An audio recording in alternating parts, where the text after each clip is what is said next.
are back for another episode of Get a Load of This. From the Silver Creek Studios, I'm Jared. I am Ryan. And Joe is not with us tonight. We think he might be off exploring some other opportunities with a large network, a cable network, maybe a regional cable network. I'm not sure. He might be shopping for islands. He might be... I don't know. He might be on the next... he's training for Rough and Rowdy, potentially, for Barstool Sports. I don't know. He's practicing midget throwing. Yeah. But regardless, he may someday make a return. We don't know. At this point, it's gonna be Ryan and Jared for a little bit. We're gonna two-man show. Yeah, we're gonna see if we can get some other guests in here because we know we're thrilling and invigorating conversation, but.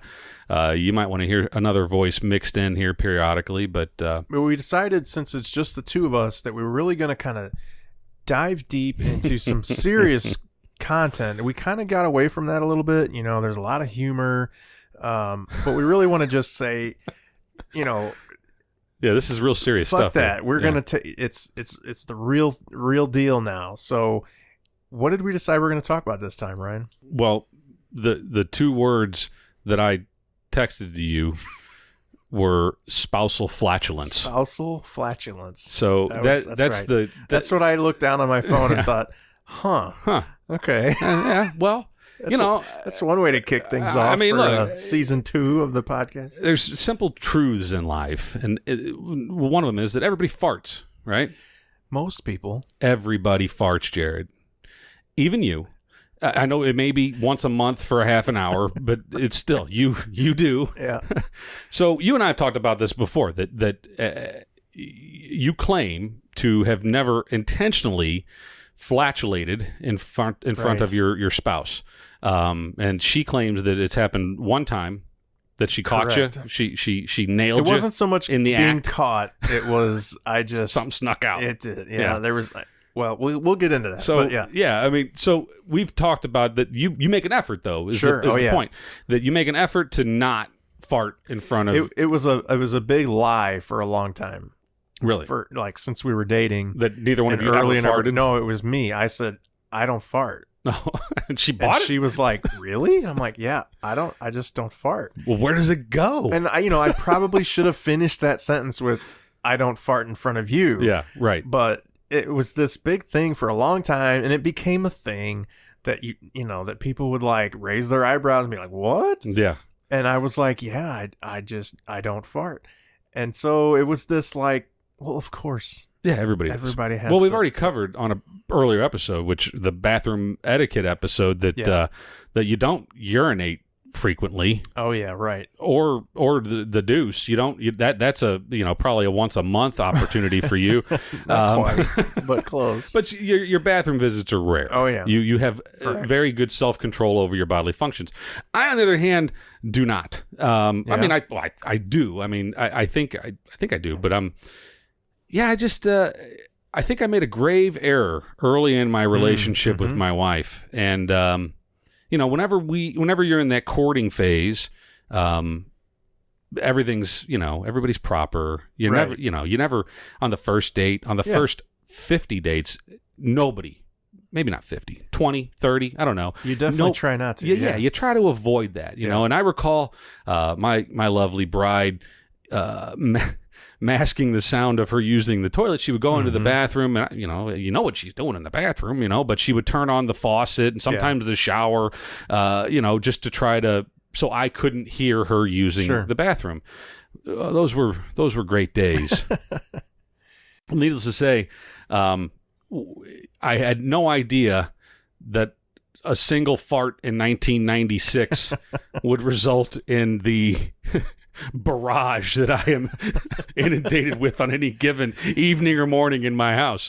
So is it kind of an everyday sort of whatever kind of thing, or is it does she like flaunt it at you? Does she walk by and like rip one right she won't next aim to you them at like, me. No, she's not crop dusting. No. Well, I guess it's just about how you're raised. I think that. So I grew up and with my dad, who was never afraid to fart, and my sister, who cannot hear the word fart without snickering. Right. Quite literally too. It's actually, I mean, if you just say the word fart, she'll smirk, even if she's in the shittiest mood. That's my wife too. Yeah. Farts are funny. So, and my sister would fart, and my mother, well, she never farted. The dog always did, or there was a creak in the floor, but we always knew it was Mom. And, she was made jokes about, but everybody in my household growing up, just never at the dinner table. Had to get your ass knocked the fuck out. Right. And never around company. Again, you're going to get knocked out. But if it's just the family, hanging around watching TV, let her rip. And everybody giggle about it because we're all children at heart. And so that's how I grew up. So I think that my wife growing up was the antithesis of that, that her mother never in front of anybody, at least not intentionally. And I don't know about her dad. I imagine he probably did, but just no one said anything. But anyway, so she never did. And so that's how she was. So anyway, I broke the mold apparently, whenever we were dating. And I think she thought, well, all right, game on, asshole. Nice. That's how we're going to be that comfortable with each other. Then here we go. Now it didn't start, right off the bat. It was a gradual thing. I've been married for almost 20 years now. Been with her for 25 or so. And, something like that. So, yeah, it's been a long, slow grind, but now it's like, she's going to hate me for this, but it's like the things that happen in my house. No man, she used to say, I'm a delicate flower. You need to be nicer to me. And I was like, well, not whenever you're farting like a trucker, right? Not when, right? I don't know. Yeah, I look. You want to have this image of your spouse, or I do anyway, of like. This kind of, I don't know, sexy is the word I want to use, but sure. Whether it's polite or dainty or feminine or sexy or whatever, right? Right, sure. And farting just flies in the face of that. And so, and my wife does not often fart around me. Definitely not in a normal capacity. Right. It's happened several times. Usually. It has. So you have, well, yeah, but usually in her sleep, observed. Like it would be like not a conscious thing. She definitely doesn't try to. She tried not to, I'd imagine. So it's not a flaunting thing or like, oh yeah, well, it's on. I'm going to do it now. Yeah, in your sleep, I guess happens. Yeah, well, I'm sure there's nothing you does. can do about that. Yeah, but but I appreciate that. Right, like I'm glad that she kind of keeps up that persona of. Well, 2 nights ago, I asked my wife. I said, feminism. Hey, can we jump in the Wayback Machine? Did you? I asked her. 2 nights ago. Oh, shit. And I said, I wish that I had never broke wind in front of you, and I wish that we were back to when you turned on the water when you went to the bathroom, and I never had to hear the unholiness that... that occurs. But she's a human. Everybody poops. Yeah. Everybody farts. The feminists are going to come out in droves and say, hey, you get to fart in front of your wife. Why doesn't she get to? Well, the same reason I don't fart in front of my boss. I mean, I don't know. But you do in front of her, right? I do. So what's double standard? I made the deal. What was her reaction? She said, all right, fine. Yeah. When we starting? And I said, now. We'll start ASAP. Right now. We're starting right now. No more farting in front of each other. And she's made the claim. She's like, you too? Yeah, me too. Okay, yeah, okay. We're done. Yep. I mean, if you're sleeping, and sure, it happens, whatever. But, we're not going to intentionally lay in bed, watching This Is Us and have a fart Lean off, over. Yeah. No, I'm not going to fart on her leg anymore, This Is Us. So, we agreed. Actually, she wanted to wait till the next day. The next day. Yeah. She's like, let's start tomorrow. I had burritos tonight, honey. Like, I'm feeling a little gassy. Let's start tomorrow. Jesus. And I was let's like, start tomorrow. I was like, well, at work, you managed to hold it in at work. Right. How come you can't do that here? I'm your husband, for Christ's sake. You go 8 hours in an office with a bunch of other ladies, some of them very prim and proper ladies who would never imagine anybody, and you make it through that. You excuse yourself holding that stuff in to the all restroom, day. or you gotta get at home. You get in the car and you have a 45-second fart on your way home. How come you don't do that for me anymore? Right. And it's because I don't do it for her. Yeah. So I said, all right, we're starting. Okay. We're starting. So good for you. I said, we're going to start right now. And about an hour and a half later, I wasn't thinking. and I leaned into one. I didn't aim it at her, but I farted, you know? I mean, you didn't say, get a load of this. Yeah, no, it just happened. And she's like, so what happened to the rules? It's on, motherfucker. I'm like, fuck, I fucked up. I'm sorry. I wasn't thinking. I lost my head. And she's like, no, it's over. I'm like, no, we're starting now. Mm-hmm. Mistakes will be made. You need some high stakes. You need like some money or something. Well, I will say this though, since that 2 nights ago, it's going down. It's going in the right direction. I think she agrees with me that maybe we've become a little too close with each other. We're a little too comfortable around each other. You want to keep some mystery, some of that sex appeal alive. And whenever you're just blasting ass on each other in the middle of the night while you're sleeping, it's not it's not exactly romance. Yeah, that's how I am. I see my wife as this lovely, pretty, sexy, feminine person, and if she was ripping farts in the kitchen all the time, I would not. It would be hard to see her that way. Well, I know a lot of, but not that a lot being said, of couples. I try not to also. Right. Well, I think that's probably where I should have. I want to be seen as lovely and feminine too. Sure, and I certainly see you that way. I think that I think that this is a lesson for the Utes of America, any of our listeners of the world out there. Don't fart in front of your girl. So I do have a funny story. Whenever I was a teenager, and there was a girl that I was interested in, and she happened to live within walking distance from my house. She lived, the end of the block. So she was over at the house, and we were watching TV or whatever, and I was going to walk her home, and I had to fart, and I had to fart for a long time, but I mean, she was always there, and it's like, fuck, we got to take this chick home now. I got to walk all the way down there, and pinch my cheeks the whole friggin' way, and we made it about 95% of the way there. There was a stop sign, and then across the street from that stop sign was her house, and I was about 10 feet from that stop sign, and it just snuck out. And you would think, it didn't sneak out. It came out with a roar. Yeah. And I was like, oh, fuck. And I mean, I was like, whoa, excuse. I didn't even know what to say. I was like a 15-year-old boy, and I'm trying to, impress this girl, and I, blast ass walking her home. I think that was the last time we talked. I don't know. It was devastating. It was mortifying. Right. So I don't know. And then I remember, dating my wife and dating other girls. Whenever you drop them off for the night, you get back in your car and my oldest boys talked about this too, is that as soon as you get in the car, you shut the door, you just the whole way home, you're just letting everything out because like, God, I've been holding this in for a movie and dinner, and oh my God, I think, we should go back to that to some degree. I agree. I think we as society, couples need to go back to that. Yeah. Yeah. But again, everybody farts. Do you think like the Queen, I mean, she's got a fart too, right? I guess, maybe not. What's the prince's name? Don't the royals work that out? They breed that out. Yeah, it's bred out of them. Oh, I just have a lot of Beano in the house or something like that. I don't know. I mean, you got to imagine though that the Queen Mother has farted, and what is her reaction? Right? I mean, she's so. Can you imagine the Queen like leaning into one, like like what's oh man, now I'm losing their names. What's the older grandson, Prince? Harry? No, William. William, and then his wife is Kate. Yes.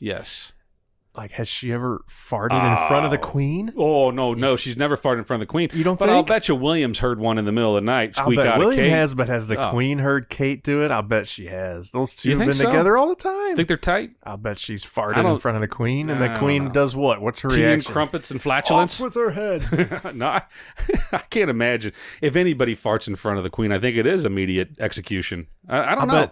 I bet Meghan Markle has. If Trump ever gets a visit to Buckingham Palace, he's gonna be the first one. He's like, "Hey, Queenie."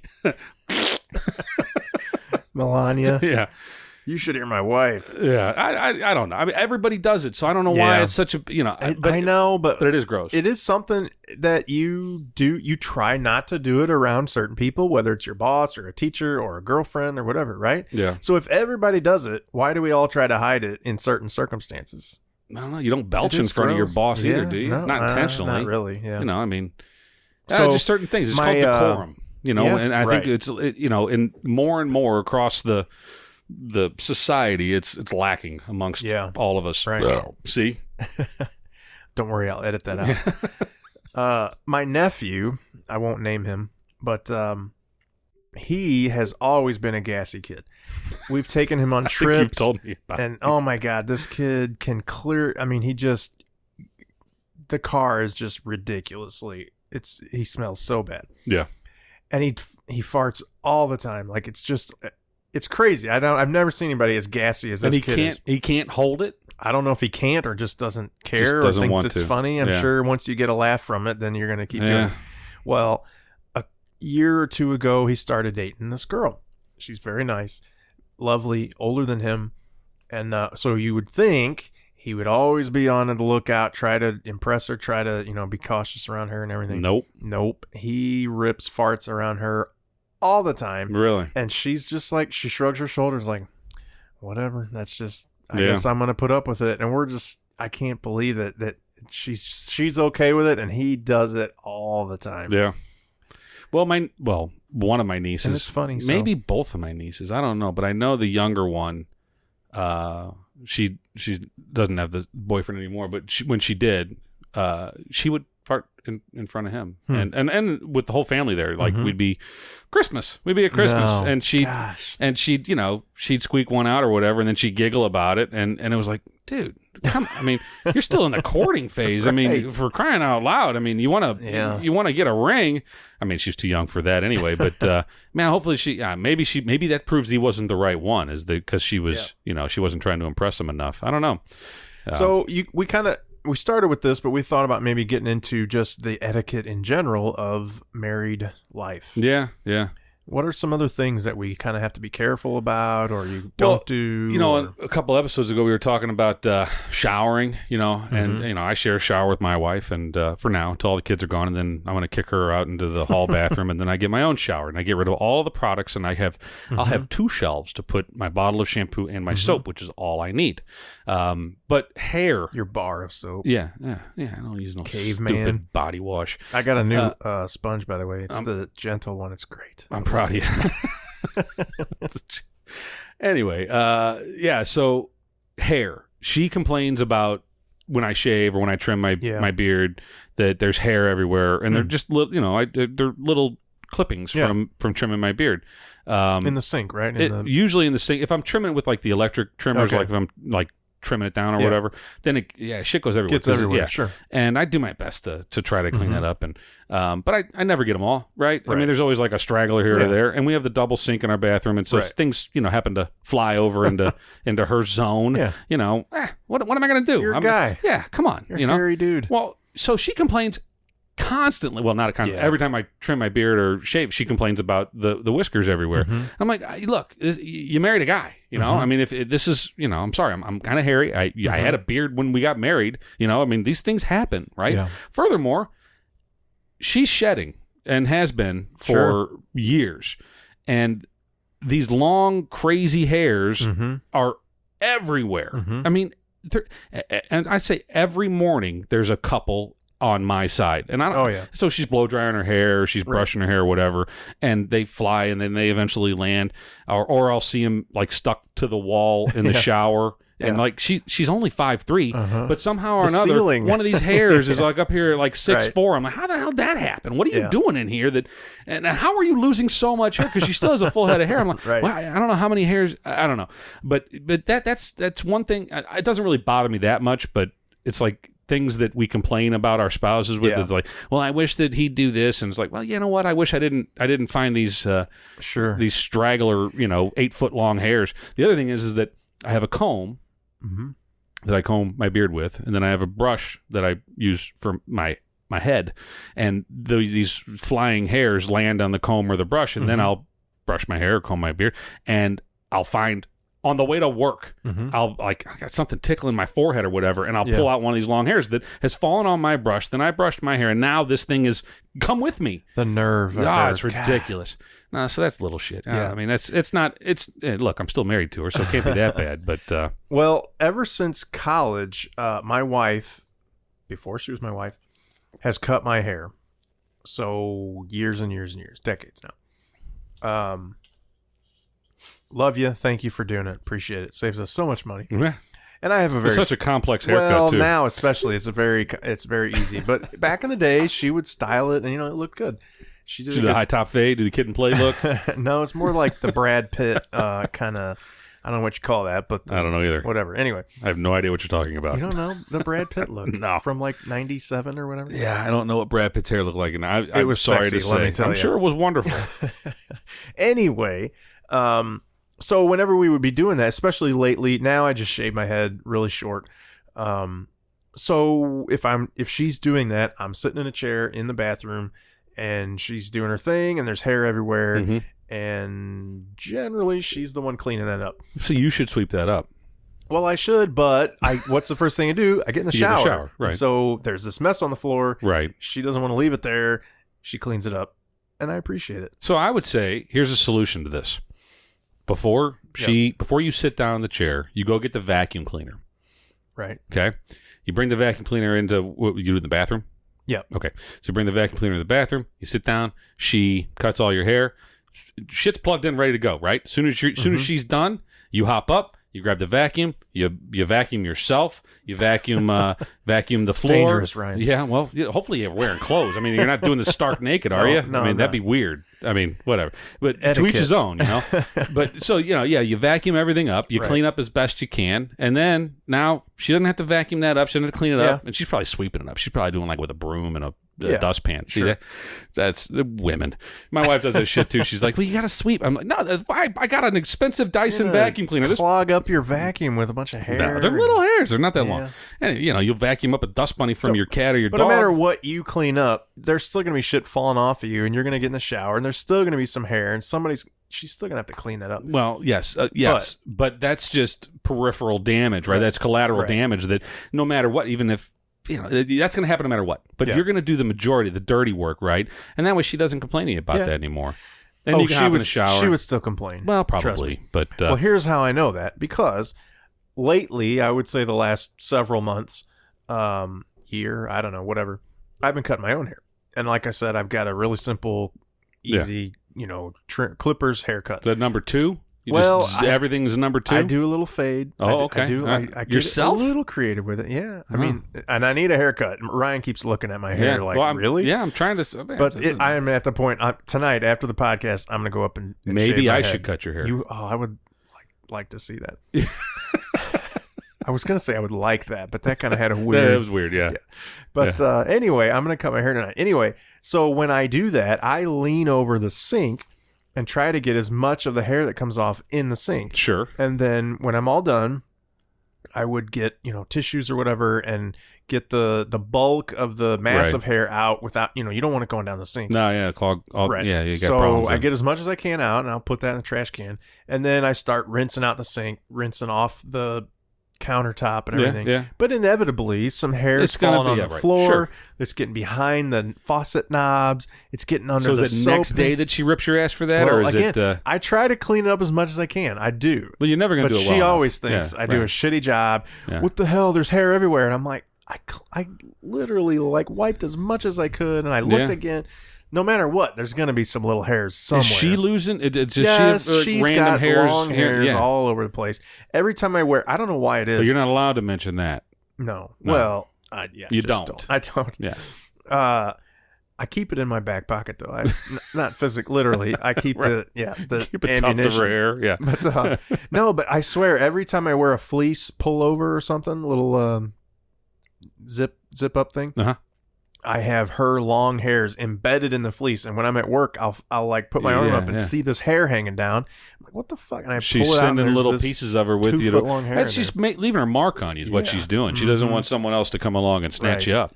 I guarantee you, if she had my hairs falling out of her clothes, she'd be pissed. She'd be upset. Yeah. No, that's I don't know. I mean, but there's nothing. That's just laundry. She can't do anything about that. Here's another one. Does she fill up her own car with gas? Oh, hell no. Well, okay. Yes, she does. But she goes out of her way to try not to. Okay. So she will drive around on fumes, hoping that I will be in the car with her at some point where she can say, will you get gas? If you're in the car. Oh, yeah. If I'm with her, yes. Pump gas. Absolutely. See. Unless I'm a dick and I'm like, fuck you, get your own gas. And I've learned just not to do that. That's never worked for me. Yeah. She has never, unless maybe she was bringing back from a surgery, I mean, unless I would. Right. Yeah, never. She doesn't get her own gas? Well, no, she does. Oh, she does. If I'm not with her she needs gas, she'll go and she'll get gas. Right.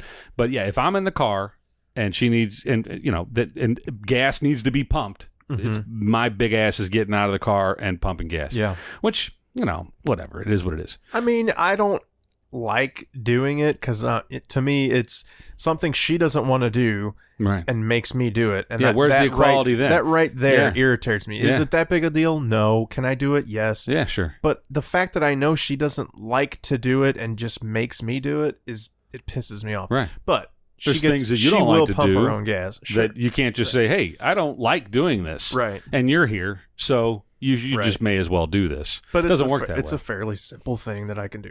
Yeah.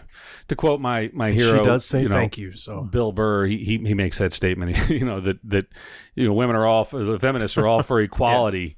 Until the draft happens, or until the Titanic shipping, or the Titanic sinking, and then all of a sudden, all the women are twisting their hair into curls and saying, "Oh no, I'm just a girl, I gotta go." Right. The same thing with pumping gas. It's like, "Oh, come on, where's chivalry now?" It's like, it's cold outside. I don't want to pump gas. It's like, well, yeah, neither do I. Well, what it doesn't matter. One of our then chivalry is welcome at that point. One of our favorite people, and I use favorite as sarcastically as possible. Okay. Mm-hmm. I'm sure you know who she is. Mm-hmm. As far as I know, her husband told me, I don't know about never or ever, but she doesn't pump her own gas. And not only does she not pump her own gas, when they're at home, she'll say, I need gas tomorrow. And he'll go take the car out at night and fill it up with gas and bring her car back so that it's ready for gas in the morning. So it's not even, if he happens to be with her, he will go out of his way at night after being home to fill her car up with gas and bring it back. Fuck that, ladies. Fuck that. Two things. A, I wonder if they're listeners. That'd be funny. Maybe. Two, you know who you are. Yeah. If they're listening, they know exactly who they are. Two, I think, boy, if they are listening, this is going to hurt. I think it's a factor that in his mind he outkicked his coverage, and he's thinking like, I gotta do everything. I can't imagine. Well, in his mind, I think that's maybe where he's at, and maybe her mind too. That she's maybe you've outkicked your coverage. Go get me gas. Yes. In order for me I can see that to put up with your thinking that. your goofy ass, you need to go pump my gas, or I'll just go find another diminutive guy to do my bidding. You see, ladies, you see why some men think the way they do and get pissed about all this equality talk and everything. They don't see that. Maybe some do. I would like to think gas. that my wife and my mother and my sister and I think that probably my nieces and I think that they get it that there's a bit of a double standard when it comes to the feminist movement. The really crazy out there feminists, though. I mean, there's good. Look, we've made the pussy hat feminists. Maybe not even them. Yeah, maybe. But I mean, I've made this argument before that we all should be feminists. Because what is the original feminist movement, right? It's the equality for women. Women should be afforded all rights and privileges that men are. Yes. Same as, if you're black or white or you're Asian or Latino or you're male or female or some other, everybody should have the same rights and privileges, right? Mm-hmm. That is what the feminist movement began as. Right. The suffragettes. And even in the 60s, so yeah, we all are. Now, whenever you start saying that you should suffer, I should suffer because in 1920 my grandfather was misogynist. Fuck that. fuck? I don't even know that guy. Why? Because that asshole had the same last name as me, and maybe I share a couple of fucking whatever genes or whatever. Yeah. You know, I gotta deal with his indiscretions from 100 years ago. Fuck that. I'm not doing that. Right. You know, I don't know. That opens up a whole nother can of worms, right? You know, it's like, well, where does the responsibility end? The actions that we're taking, the words that I'm stating right now, someday 100 years from now, my kid, well, your father said these words, so you must now pay $100 to every man, woman, and child. Right. I don't know. When does it end? How long can we be on the hook? Reparations. Yeah. How long? I don't know. Yeah. I mean, I open doors. I open doors for man or woman or whatever. I open doors for everybody. If there's someone walking behind me, I'll hold the door for them. That's how I am. I slam doors shut. If there's a woman behind me, I'm like, fuck off. Bam. Yeah. No, I don't. No, another thing, I think it's probably a bad habit. Maybe it's not, but I say yes, sir, and yes, ma'am, and to everybody. I mean, it's, as long as they're an adult. Yeah. But people that are younger than me, subordinate to me at work, or if they're my boss, or if they're my superior in any way, I mean, it doesn't matter. I just, if it's the new kid that just got hired in the mailroom, I say yes, sir, and yes, ma'am, all the time. And I don't know. I think that's just respecting other humans, right? I don't know. It's pretty simple stuff, but. Yeah, this is taking a turn. I wouldn't say that I say yes, sir, and yes, ma'am all the time, but I definitely do. If, say, she's not really my supervisor, but she's sort of the supervisor of the group that I work around. It's complicated with sure contractors and government types. But anyway, if she addresses me, and she's kind of coming up to my desk, hey, Jared, I'll say, ma'am. Really? Just as like what's up? Instead of going, what? I'll just say, ma'am. Yeah. I don't know. Is that sassy or is that respectful? I don't know. I just say it as like I think it depends on your tone. Or if it was a guy, I'd say, hey, Jared, Jared, sir. It's not like a military thing. It's just like instead of saying, it depends. Some people I'd be like, yo, yeah, what's up? Yeah, no, I get what you're saying. I don't do that, but I mean, it's just like I don't know. It's an involuntary thing. But I don't do, when you say yes sir, yes ma'am, I hear it as a, so are you going to do this today, Ryan? Yes sir. I don't, that's how I imagine it, but is that what you're saying? No, usually it's like, like, yes, Dad. Thank you, sir. Or thank you, ma'am, or yes, sir. Definitely. Even like anybody, like the lunch lady or whatever, they, thank you, ma'am, that kind of thing. Yeah, I mean, if it's a waiter or waitress, or if I'm at a gas station buying something, they ask me a question. Yes, sir. Yes, ma'am. That's just, I don't know. Yeah, definitely. I don't know why I do it, but I do it a lot, and I think it is, but I also think that some people probably may take it the wrong way for whatever see it reason. As sarcasm or something. Maybe. Yeah. I don't know. Today's world, you never know what comes out of your mouth might be misconstrued in some way. They're spitting in your food back there. Yeah. Fuck that guy. They don't want he to piss said on yes, ma'am. To me. No, yeah, I don't know. It's a weird world we live in, but I think decorum. We go back to whether it's with your spouse or with just the general public. I think it's just we all should work a little harder to be a little bit more respectful to there's not enough decorum, the fellow human etiquette anymore. No. So anyway, too many people are taking a shit at work. One thing we neglected to cover at the outset. We're going to change the format a little bit here. We're gonna start doing. Stop having our phones on. Yeah, it's on vibrate. It's Chuck. Okay. Chuck really wants to be a part of the podcast, so get him on. Hold it up to the mic and talk to him. He's he knows I'm busy. He knows where I'm at. Anyway, we're gonna change up the format a little bit. Historically, for 60 or so episodes, 50, high 50s, low 60s episodes. Yep. We have done twice a week. Right. And if for our longtime listeners, you may recall, we were doing 20 minutes, a half an hour to begin with. Yeah. We climbed all the way up to over an hour long episodes. Some of us are long-winded. Yeah, a little bit, whatever. So we're going to change it up. We're going to release one episode a week.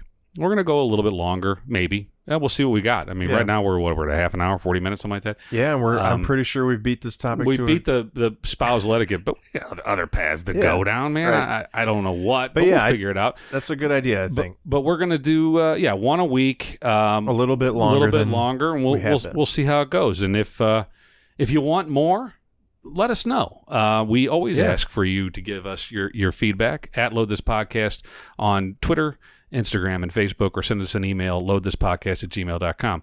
We are looking for feedback. Scheduling is somewhat difficult, as anybody out there knows. When you try to do something on a consistent basis, it's hard to get everybody in the same room at the same time. I am going to be traveling a lot. As you can imagine, Ryan and I are popular guys. We are in demand. People need us. Yeah, over the next 3 months, I will be in Dallas, San Diego, and New Orleans for about 4 or 5 days each time.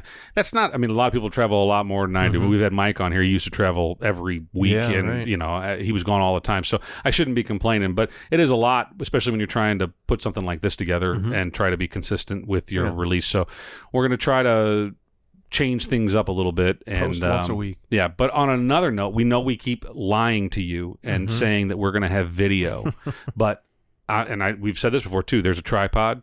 The camera's gone. It used to be there. It was, but we used to have a camera. Yeah. So, but tonight we were. It's not really. It's right outside the bedroom. Yeah, we got to get that wide angle shot. So we will have video. With the tripods here, we were lazy tonight. Yeah, we just kind of said, we'll do it next time.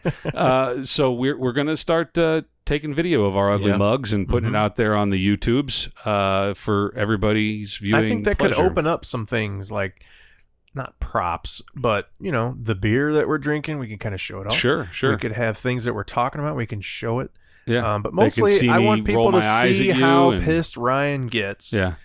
And and I get red. Yeah, I get red whenever you can tell whenever I'm seriously pissed about something, because you can watch the peaks on the computer. Right. The audio clips. We'll see. We'll see how that works out. And then, like we said, we're going to try to do other videos, and it won't just be us doing the podcast, but it'll be out there as well. So look out for that, and the cadence that we've had previously of the Monday morning, Thursday morning will change. Every Monday morning, you should have a hot off the presses or hot off the mics episode from Get a Load of This. And it'll be a little longer, but feel free to listen to it throughout the week. Get your fix a little bit at a time. Then again, maybe it won't be longer. We may run out of shit to talk about. I don't know. Yeah. But if you have a thirst for more of our wonderful voices, feel free to go listen to some older episodes too. Or if you're just missing Joe, go back and listen to some older episodes that he was on. Yep. There's that's the state of things, the state of the podcast, if you will. So we took a little break, about a week and a half, 2 weeks, whatever. I don't know how it'll actually play out once we post this, but a short break, and we're kind of changing the format a little. We had 60 episodes in what we'll call season 1. Yeah, 60 episodes. That's pretty good. That is pretty good. We kind of took a break at an even number, which I appreciate. If we stopped at like 67, that would bother me a little bit. Right. So I'm glad it was an even 60 on the dot. So we'll see if season 2 goes another 60 episodes. Yeah. Well, I don't know if we'll do. Yeah, 60 episodes. If we're doing one a week, that'd be over a year. Yeah, that's right. So maybe we'll shorten up season 2 a little bit. We'll go maybe 10 episodes. Right. So I know this is a digression here. We'll see what happens. Chuck has called twice. Yeah. This must be important. I think you should take this call on the air. Well, we'll see if the little bastard calls back. I said call back. And, text him. What the fuck? I know what he wants. So, ice cream. Oh. Do you guys buy ice cream at your house? Sure. We have lots of ice cream. See, we don't, because I live with animals. And okay. No, I mean, nothing lasts. Yeah. So, we were talking when I got here. Your son's hiding food in the cup cabinet or whatever. Well, I've had to resort to, we all have. My wife hides food. Chuck hides food. And generally, we're hiding it from O. Okay. O's kind of a machine when it comes to consumption. Can't you just put it up high? He's so little. Yeah, well, he finds a way. And he's not as little as he used to be, so he can get into things. So I love Klondike bars. Yeah. And I buy them a lot. And they're the perfect serving size. And What would you do? Yeah, for a Klondike bar. Well, I'd pay $4 for a box of 6. That's what I'd do. Right. And so so I bought some last week and I put them in the deep freezer and I kind of tucked them into a corner, a crevice in the trying to conceal them a little bit. Well, they were discovered and they didn't last long, and so it kind of pissed me off because I like to have my Klondike bar whenever I want one, and I shouldn't have to eat them all in a 2-day period. And so I have had to resort to other measures. I'm going to see how this works out. Yeah, Chuck. Where are the Klondike bars? So you're on the air right now. You have anything monumental to speak about? Hey, Chuck, what's up? Cuck the fubs. All right. Yeah. What did he say? He said cuck the fubs. Exactly. Thank you. Yeah. So, yeah, the Cubs are out. What's going on in the Yankee game? Oh, I haven't checked up on that yet. I'm playing Fortnite. Fortnite. How did we know? Well, you need to get to bed soon, and as long as you can keep this deep, dark secret, if you go into the freezer in the garage, not the deep freeze, but the one on top of the refrigerator, there's those 2 cylinders that are used for making ice cream. Yeah, good night, though. Stick your hand in there. Damn, that's pretty genius. I know. I legit looked in there, too. No, obviously you didn't, or else you would have found 6 Klondike bars. No, I looked in the freezer, and I saw the buckets, but, I thought there was nothing in there. Yeah, well, see, now I got to find a new hiding spot. Unless you can keep... No, you don't. Yeah, unless you keep it a secret. Yeah, I will. Now, Chuck, ask him where he keeps the porn. Yeah, well, the internet. I keep that on the internet. Yeah, I don't scarf down that stuff. What, porn? Right. Oh. All right, well, that's weird now. I'm talking to my son about porn. Thanks, Jared. No problem. Anything else you got for us, Chuck? Hey, it's fine. I'm comfortable talking with you about that. Not that stuff. About porn? No. Klondike bars. About Klondike bars. Yeah. All right. This is great. Yeah. Do you want to discuss manscaping? Anything like that, Chuck? Nah. No, you're good. Yeah, I'm good. All right. Why would I want to? Yeah.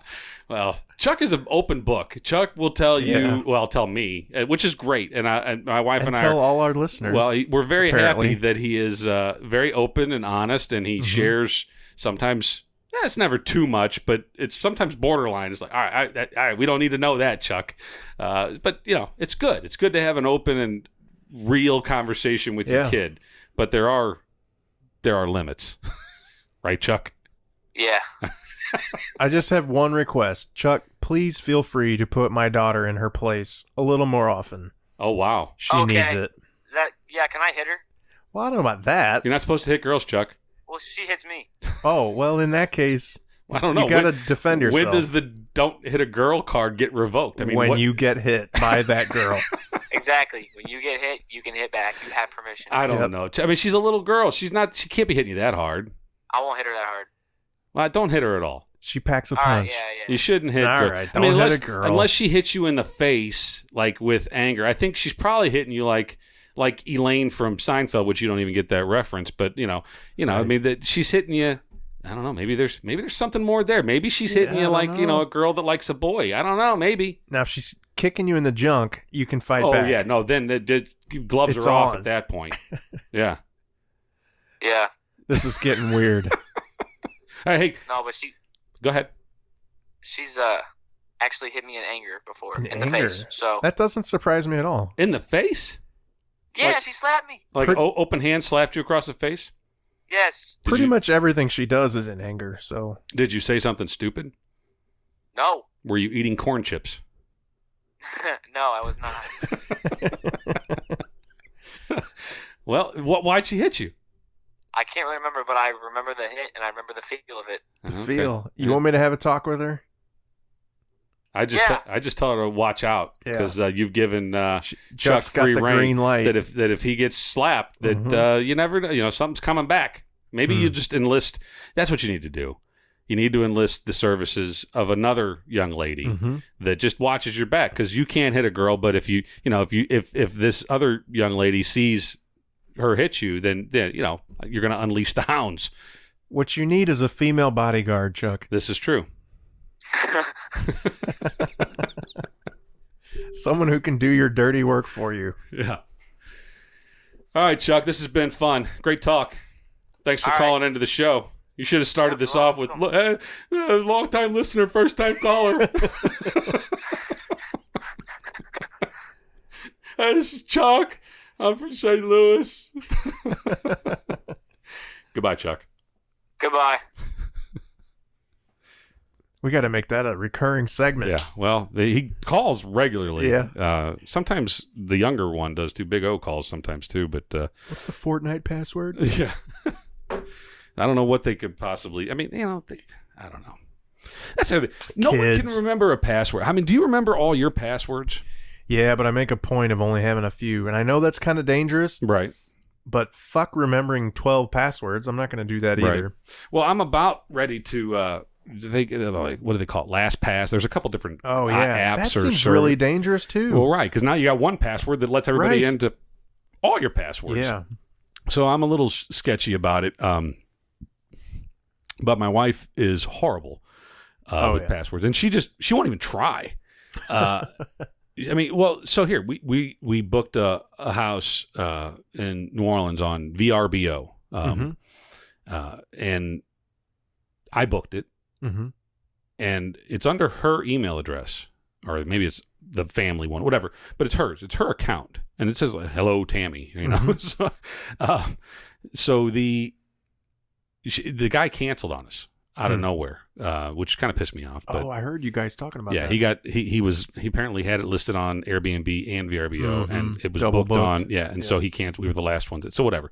So I said, well, you need to send them an email and figure out what the fuck. Why is this asshole doing this to us? Now we're screwed. We're like a month out, and it's parents' weekend at Tulane. I mean, how the hell are we going to find a place? So we did. We found another place, but she's like, well, I can't even log in. I'm like, did you try? She goes, I don't know the password. I'm like, well, you know what the standard, we have a few. There's probably 3 or 4 that you can run through those 3 or 4, right? And you're gonna hit it probably. Yeah. And she goes, oh no, I don't know what it is. So I'm not even gonna try. I just want to reset it. I'm like, just try. She's, I'm like, all you have to move is the digits on the end of your hand. It's not like I'm asking you to go shovel a mountain of fucking dirt. Yeah. You're typing. It's 12 characters. It's not fucking hard. Right. So I got pissed. I took the laptop and I logged in. First try on, and I was like, there you go. And she's like, well, why don't you just send the email now that you're there? I'm like, oh my God. So yeah. Anyway, so she's horrible with passwords. And I'd say I'm not great either, but I have a reference. I keep, it's actually on my work computer, which is more secure than my any personal computer. I keep a list. Not even a list. It's, I keep a record of all of my passwords, and most of them. And so it's kind of a pain in the ass, because if I do forget one, then I have to go get my work computer and I have to log into it, and then I have to, go into this. But I'm like, I'm afraid of putting it out there on any service, Right. Oh yeah. But also it's like, I have 4, maybe 5 standard go-to. I can generally figure it out pretty quickly. Right. And it just kills me that she can't. And I think the majority of Americans or the world is probably like that, where everybody just fights with remembering their passwords. Like, it's not that it shouldn't be that difficult. And I have some pretty elaborate friggin' passwords. I mean, I've got some pretty cryptic shit, but I still remember them. So a buddy of mine, he's really bad about forgetting his passwords, but he gets so furious. He gets so mad when something doesn't work. I mean, he's broken so many keyboards typing on shit. So he's constantly doing the forgot your password, click here and set up a new one. And because he's doing this so often, he can't have like a go-to or a pattern or whatever. So he's always just being like, suck a dick too or whatever, and like That's pretty good. just coming up with something stupid. And then of Might course, use that one. 3 weeks from now, he's not going to remember that that's what he used on this one particular site. So like all of his different sites have different passwords and it's changed. So he's constantly doing the reset my password and I send him a new one. So it's just this perpetual cycle of the point that I picked up from that is that he gets so pissed off. Oh, yeah. And he like gets violent with the but keyboard. He's the reason that he can't remember because he picks these stupid and I think passwords. I know I've been that way. I've been that guy where I'm like, God damn, why? I mean, but I don't know. I'm trying to be calmer. Yeah. Gentler, Ryan. But yeah, I mean, it does. It aggravates the shit out of you. But it's all your own damn fault. I mean, you have no one to blame but yourself. And furthermore, as I stated earlier, though, it's not like you're exerting a lot of energy. Usually, you're either on your phone or your laptop. Yeah. If you're on your phone, all you have to move is your thumbs. It's not like you're really, having to go through a lot of effort. It's a pain in the ass. No. Come on. We're so pussified. You gotta like hold the shift key for some of the characters. No, it's let it go for others. It's ridiculous how people are so coddled. It's like, think back to that 1920 grandfather of mine who said some shit that I'm still paying the price for or did some shit. But think of the shit that he had to go through in order to get his balance on his bank account, right? Think of the shit. I mean, he had to get on the horse and buggy. He had to hook the fucking horse up to the button in 1920. Maybe we're going back a little for 1890, okay? Yeah. He's going to the Wells Fargo branch. He has to hook up his horse to the fucking buggy. He has to get it. He has to put a coat on, I'm sure it's cold out, right? It's miserable. Right. And then he's got to traverse these horrible trails to the bank in town 15 miles away just to see, hey, do I have any money? Yeah. We act like we got it tough. We have the world is our oyster. It's not that fucking bad. Everybody needs to lighten the fuck up. First world problems and all that. Sure. Everybody talks about them, but no, it's real. It's like, come on, nothing is that hard. So nowadays, that reminds me. You mentioned the bank and whatever. My son recently got his first credit card. He's 18 now. He's trying to establish credit. So he got a credit card. Okay. We were very careful about how he signed up for it and what the rate was and did it have cashback points and all this stuff, right? It wasn't he didn't just sign up for it on campus his first week of college or whatever, right? Right. So he's got a credit card and he's using it very responsibly. And paying it off every month. Right. Good. So he already has the card. He's been using it. Today, has it got like unicorns on it or rainbows? Yeah. No. My Little Pony. Yeah. He got a letter in the mail today that was a pre-sorted first class, postage. So to me, it looks like junk mail. Okay. But he opens it up, and you have been hacked. Well, it's from the company behind. It's a Visa card, but it's from the whatever service company that is behind the Visa or whatever. So they're all from different. I don't know. So it's not from the bank. No. Mm-mm. Is it from a credit agency like Equifax or? I don't want to say the name, and now I'm trying to remember how you would say it. It's like blah blah blah financial services or whatever, and so they have this Visa card under their name. I'm with you. So he recognizes the name of this entity that's sent this thing, right? He's seen it before when he signed up for all this stuff. Okay. And got his card.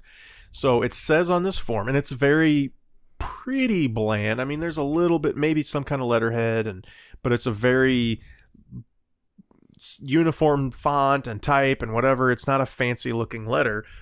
And it says something to the effect of, we're aware of your recent application for blah, blah, blah on this and such date. The only piece of information we need from you is one bullet point, your social security number. Please call us at this number and give us the information that we need and blah, blah, blah, blah, blah. Right?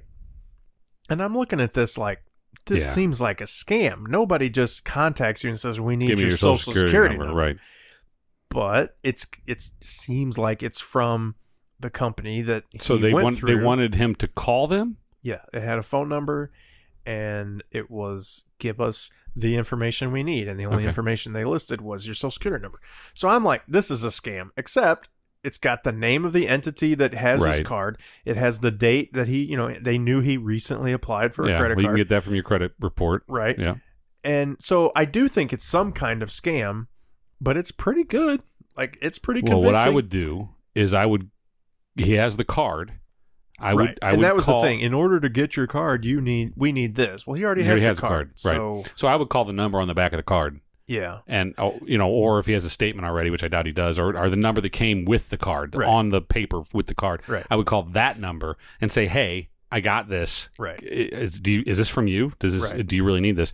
And it may be them. It may be. He was ready to blow it off and just be like, I already got my card. I'm not giving him my number. Right. It's fine. And I'm like, okay, normally some scam kind of thing. Yeah, just ignore it. But I'm thinking, it seems kind of creepy that they know your name, when you applied for this thing, the entity that you applied through that gave you your card. Well, the other side of the coin from establishing credit is which is a good thing. Yeah. You want to be able to be able to get a loan and all that good stuff.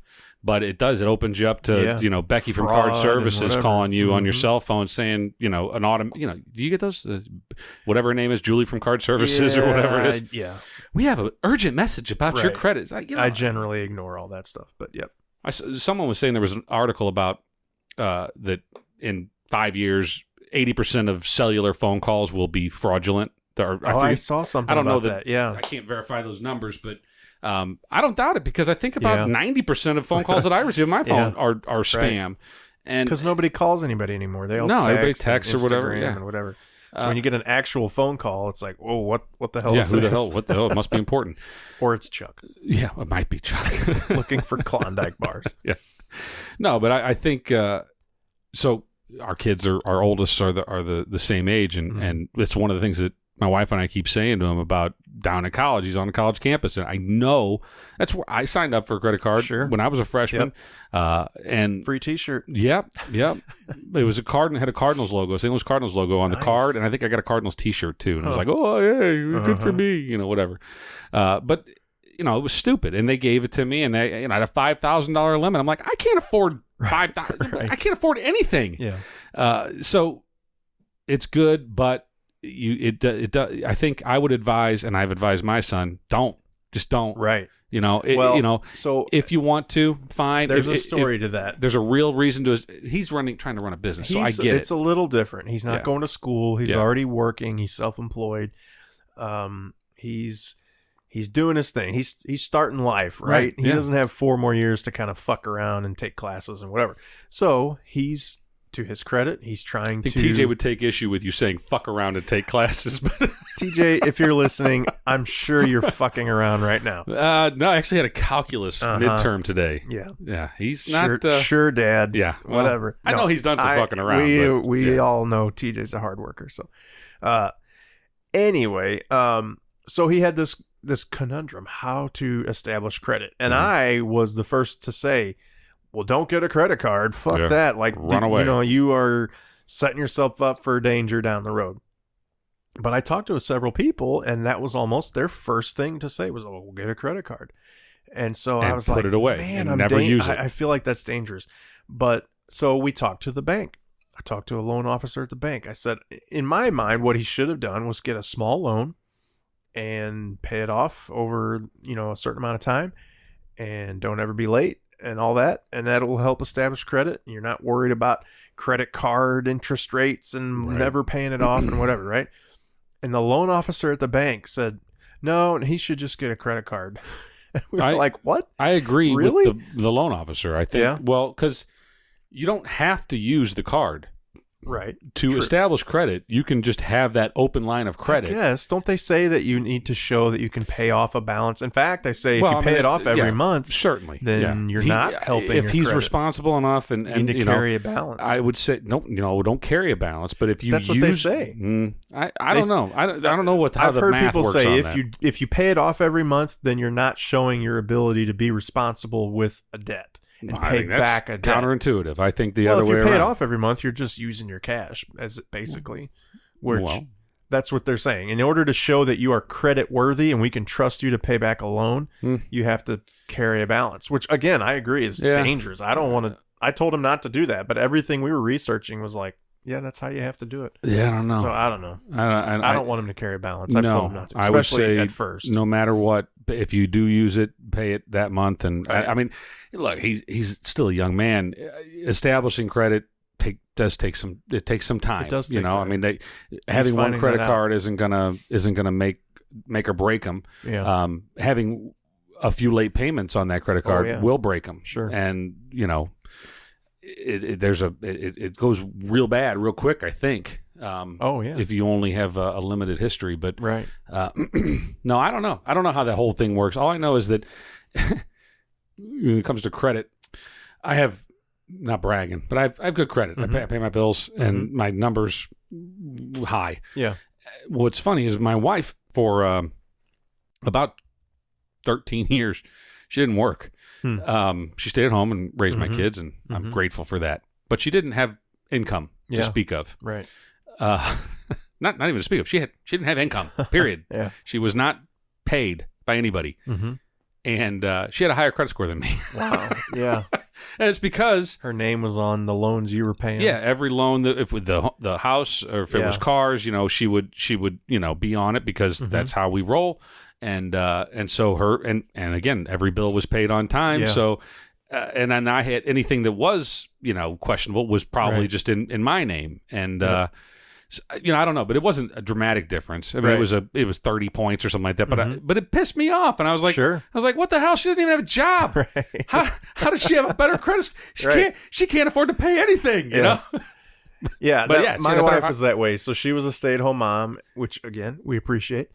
But when we bought our first house, we did not put her name on it because she had no credit, and it actually hurt our overall credit score to get that first loan. Right.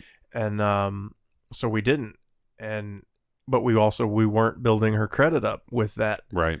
With that purchase, and so several years later, when we got our second house, we made a point of saying, "I'm putting her on there. I don't care if it hurts our score or not.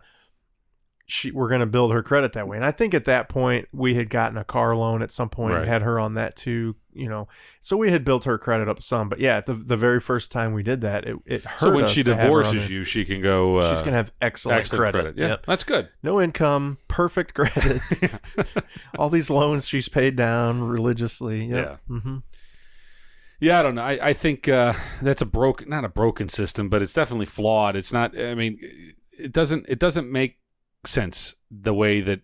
I mean, I guess maybe it does to some degree. I mean, you need to keep track of people's history and be able to consider their credit worthiness. But it's how are we talking about fucking credit cards? I don't know. We weren't talking about farts. We were. No, I just think that it should probably be simpler. You know, that if you look at someone's income and their longevity and their work history, right? But then it's a disadvantage for the stay-at-home mom, you know, because so they have to, I guess, consider other things. But I don't know. It doesn't seem like it's perfect. Well, furthermore, like you go back to the financial collapse of 2008, you know, they were giving money away, you know, like candy. Yeah. And it's, you know, clearly they weren't following their own guidelines or their own rules. Right. There were people that made, you know, as a family, they made, let's say, $50,000 a year, and they were getting approved for $400,000 loans to buy a house. It's like they can't afford that, right? You know, and the smart homeowner or the smart couple says, no, we don't. No, we need $150,000 loan. That's all we really need, and or maybe even less than that, you know. Yeah. And but yeah, it's most people weren't that smart. They were taking what was given to them, and far too many people were not smart, and they took every nickel they could get, and then we had a bunch of foreclosures and a bunch of people, and a bunch of empty houses. A good friend of mine is a doctor. He's a dentist. Show off. I know. But when he bought his first house, he had a very difficult time getting a loan. He had been a dentist for several years, maybe even 10 years or something. But I think he bought his own practice at some point, and I think it was a couple years later, maybe a year and a half later, that he was trying to buy a house. It might have even been more than that. I forget exactly, but he had this debt of his actual the business that he owned was this big debt, and he made good money, and he was paying down that loan on the practice, but technically he had this huge debt over him, and they said, you're self-employed, You never know when something could change or whatever, right? Right. And so he couldn't get a loan for a while. He had Crazy. he had to go longer. He had to get creative with how he was going to do it and do this and do that. And he was pissed. He's like, there's some trashy motherfuckers out there with no money who are getting loans to buy a big ass house. And I'm trying to buy this conservative, older, affordable home, nothing fancy. I'm a professional doctor, and I can't get a goddamn loan because you guys determine that I'm some high risk. And it is backwards. It's ridiculous. But I get where they're coming from, but it's a messed up Well, the risk system. algorithm was fucked up, and maybe it still is, but I don't know. It's I guess it's good that there's regulations around that shit, and they've tightened it up for sure since.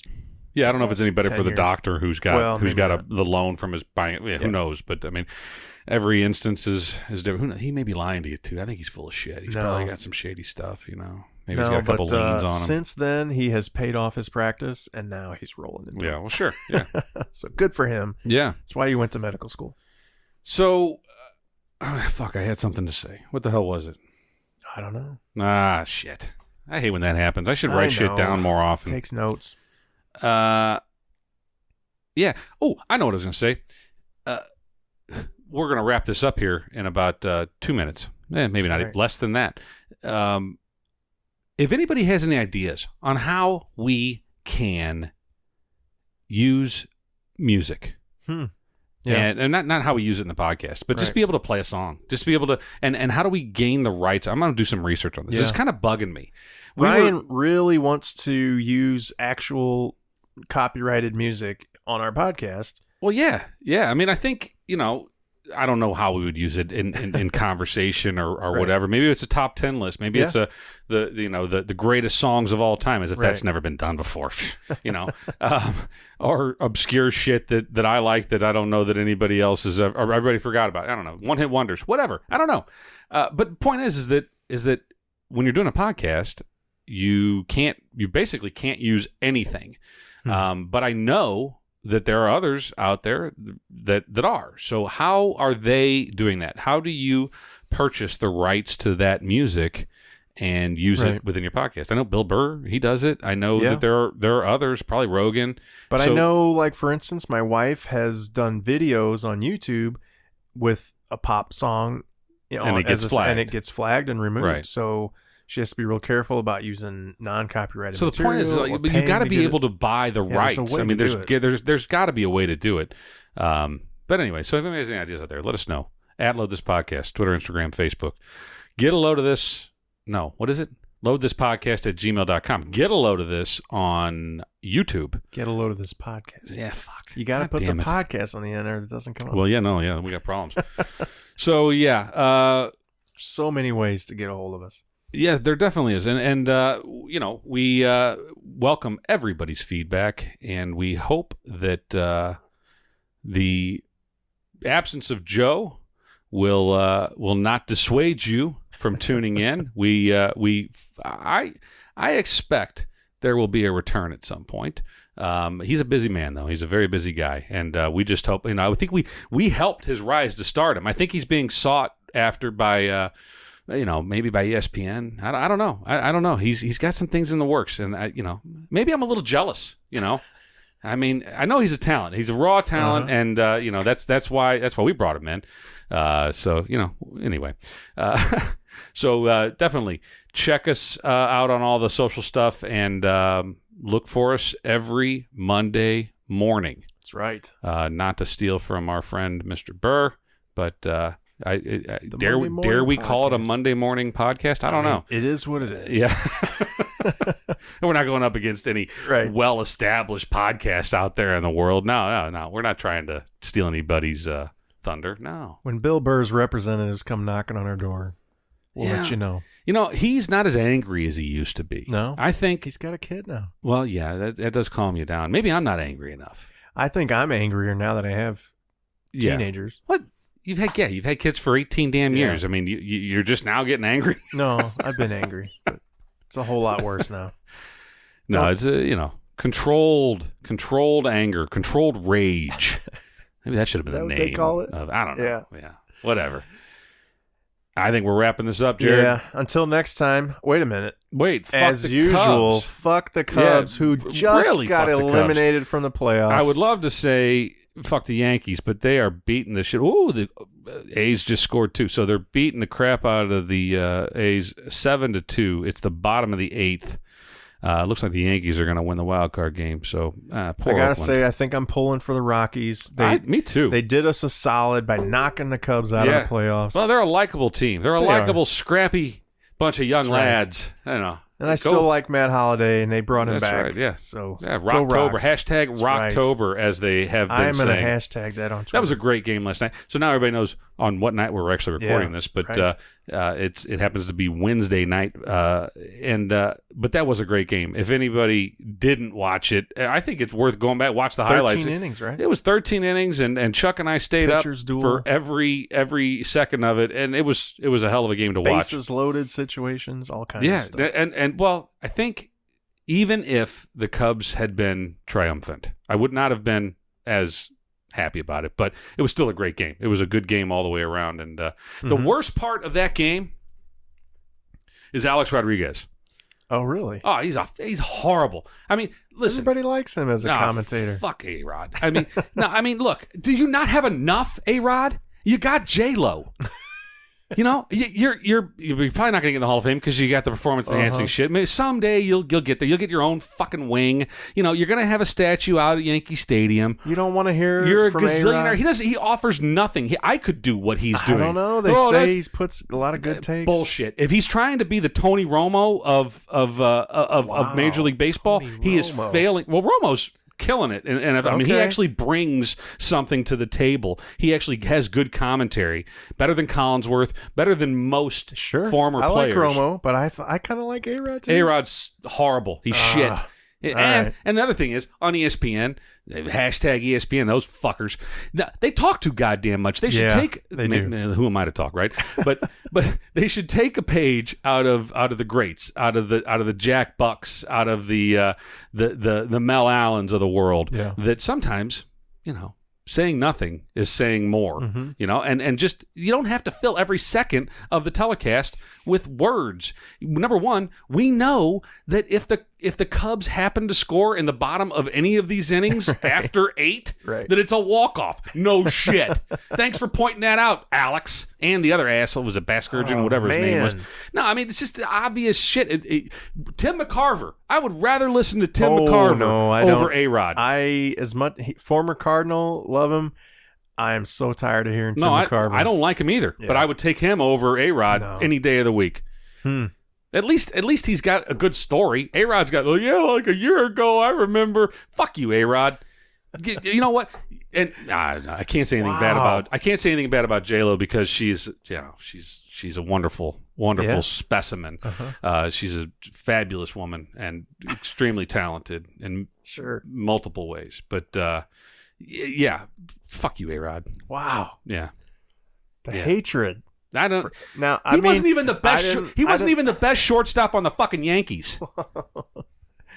He wasn't a short. He was third base. What are you talking about? He was a shortstop. Yeah, he was way better shortstop than Jeter at the.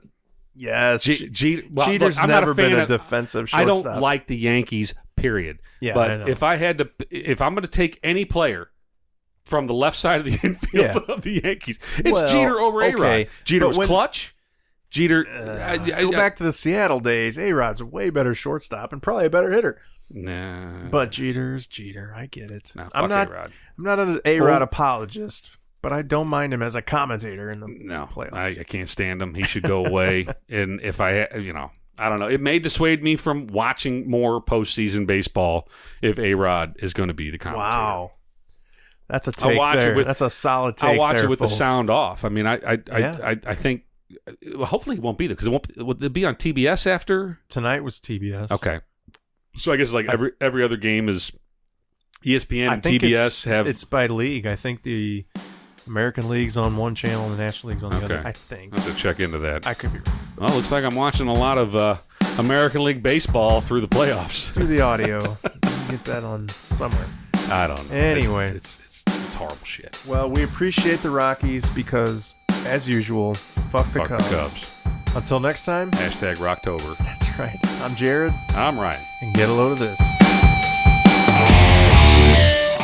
So, do we have a guide here? We're going to talk about our own flatulence in front of our spouses in front of us, other people. Just the etiquette of passing gas. Not even passing gas, just marriage etiquette. Oh shit. So not just, it's like, when you're courting, well, let's kick this bitch off and let's just go. All right. Yeah.